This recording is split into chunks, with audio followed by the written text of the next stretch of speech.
Hello, you guys, and welcome back. I know it's been a month from the last video, but nothing didn't change until this last month till now, 6 months. I hit a different milestone. So, without further ado, let's get started.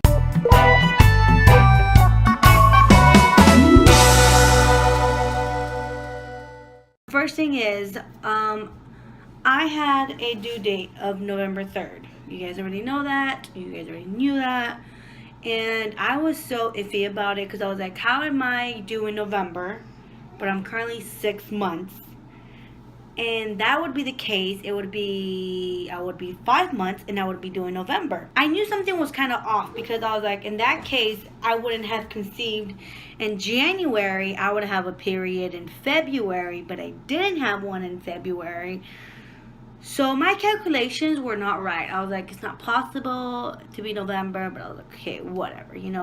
Doctors, they know it. They know what they're doing. My new due date is now moved a week before the due date that I had. So now my new due date is October 27th, which I kind of knew because I had already told them that this baby is not going to be born in November. I told them this baby will be born in the 20-somethings of October. Like, it's a mother instinct that it's like when it's planned, you have your calculations done, you got your things done, everything's done, you have everything planned out. So I kind of already knew, I'm like, this baby is not going to be a November baby. Like, it doesn't match up. Baby is growing great. She is as big as a zucchini, a large zucchini now, at 24 weeks. 24 weeks.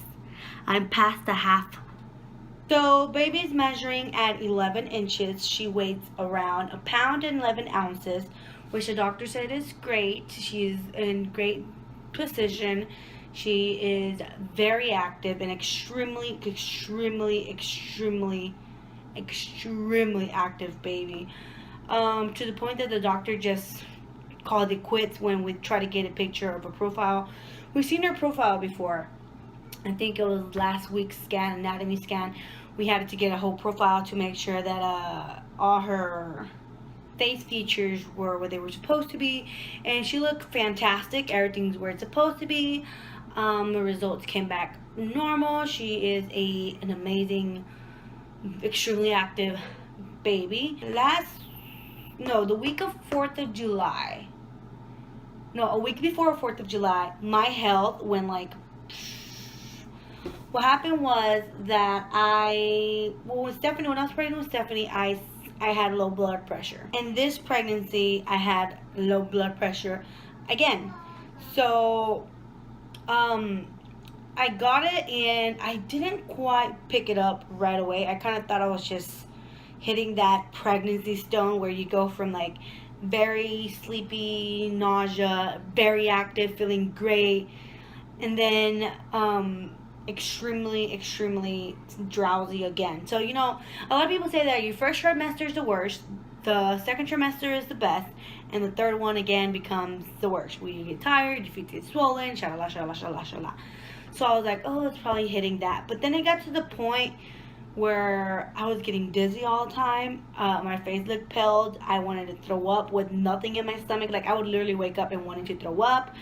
I had a headache. My stomach just didn't feel right.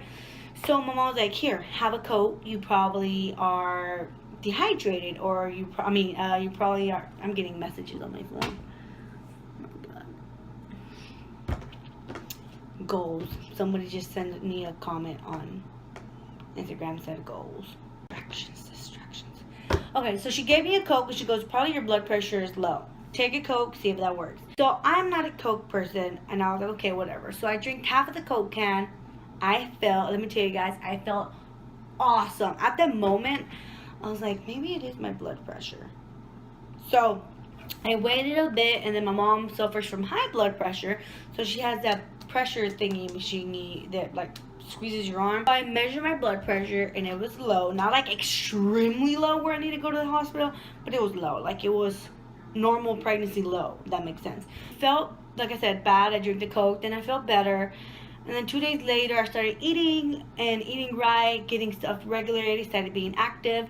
Because what happened was, I called my doctor. What happened is that your hormones it's something about your hormones become to settle down, so are not making impulsing as, not your hormones obviously, but they relax your body, and it doesn't let your body make as much blood and work. And I don't know, my doctor explained it better, but it's part of pregnancy. And the reason why, because of that, was because I wasn't having enough blood flow, because my levels were like chill, they were relaxing, they were just. So I took a cold shower, which was the best idea ever for my doctor. I started eating a bunch of fruit, like sugary fruit, and then being active by moving back and forward. I was basically causing my own circulation. You know, I was basically doing, helping my blood circulate, because what I was basically doing was just relaxing, because that was what my body was feeling like. I should just lay down, relax. You're tired. You're not, you're not having enough blood circulation. Just relax. So I took that sign, and it was a bad idea, because then it made me feel even worse. So what I started doing is I took a cold shower, I started cleaning, I started going to the store, and at first I didn't go because I was dizzy. I was like, God forbid, and I felt fall down these stairs, so I didn't take the chance. But after I felt better, I started going downstairs. By the time I reached downstairs, I felt fantastic. So it was just a matter of being active and basically helping my blood flow and moving here and there. So that was great. That was only the week before 4th of July. After that, my blood pressure stayed regular. Nothing happened. To this day, I'm now great. Now, me-wise, again, my weight, I've gained 3 pounds so far. I believe, hold on. 4 pounds, actually.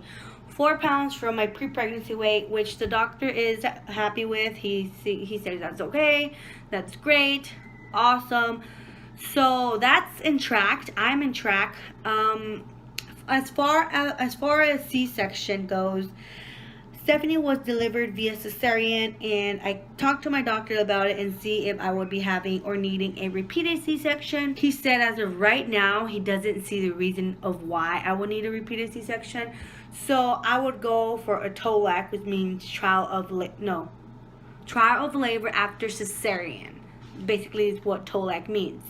So I'm right now set for a trial of labor after cesarean, and if that succeeds, I'm gonna be a successful VBAC mother, which means a vaginal birth after cesarean.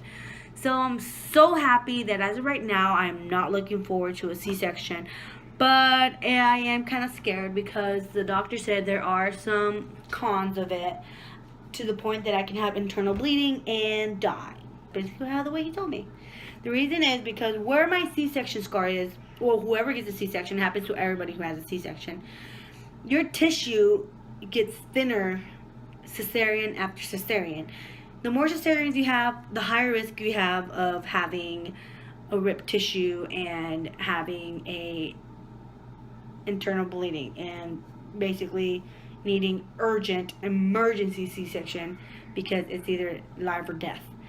So what happened is our tissue is basically, for example, to say this thick. After C-section, they rip it and it becomes like this. Instead of being like this, now it becomes like this. So if I get like an extremely strong contraction and I push so hard, it can get to the point that I can rip that tissue and cause internal bleeding, where either my life or my baby's life is in danger. But he said that I have a 5% of that out of 100, just because I waited 5 years, definitely gonna be 5, actually 5 years and a couple of months before getting pregnant and having another baby, which the possibility is that my tissue has overlapped again and got thicker again. Not thick as in prior what it was before, but to the point that if a strong contraction comes, my tissue can hold.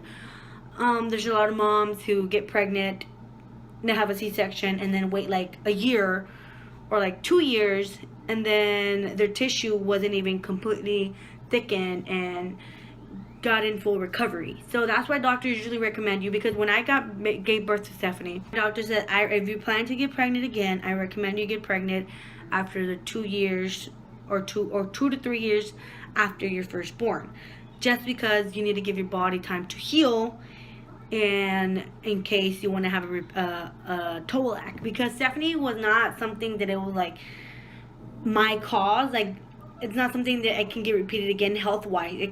I cannot be like, oh, probably this pregnancy I'll get a high blood pressure again and I'll need a C-section. No, Stephanie was something that she did. She made a knot in the umbilical cord. And what's the chances of this baby doing the same thing? You know, it's like, come on. They can't do the same thing. So the emergency was not because of me. I was in complete 100% good health. It was just Stephanie decided to try a knot around the umbilical cord, which was slowing the oxygen levels to her and slowing down her heart rate. So that's why the doctor said, what are the chances of this baby making a knot again?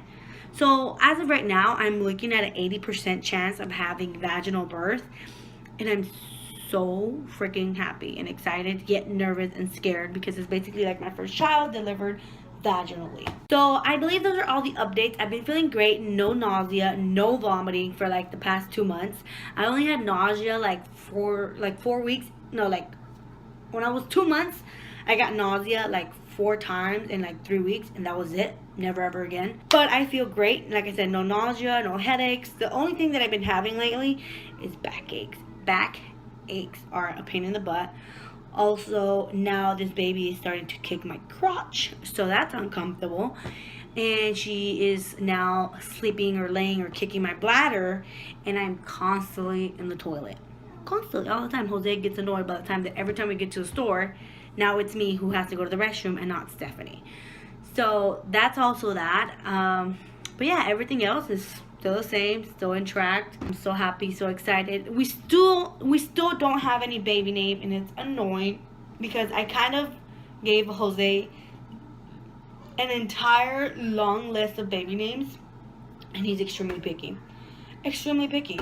Like, I wanted Jimena, he doesn't like it. I'm gonna find a way to convince him. But as of the first name or middle name, still doesn't like any. So if you guys have any baby girl suggestions, please, I beg you guys, leave them down below so I can read them to Jose, and maybe he likes one of them, and maybe you guys will be lucky enough that I get to name my child after a name that you guys chose. So yeah, leave your baby name, baby girl name suggestions down below, and I'll make sure to tell Jose about them, read them to him. Hopefully, fingers crossed, let's pray he likes it. But yeah, hope you guys enjoyed, and hope you guys now know where I'm standing at, and I'll see you guys maybe in my next pregnancy update if it's different. If it's not different, then I won't. I'm gonna show you guys a belly shot real quick, and then I'll be out. As of right now, at 6 months, this is what we are looking at. My hair is very long.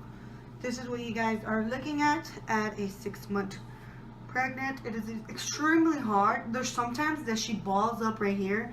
You guys, it's extremely crazy the way she balls up. Like, you guys will see like a huge lump here, and then this is flat, but then sometimes she's here, and then this is like sunk in. Like, it's crazy. It's very, very crazy. Sometimes I get scared about it. But yeah, this is me at 6 months. Bye.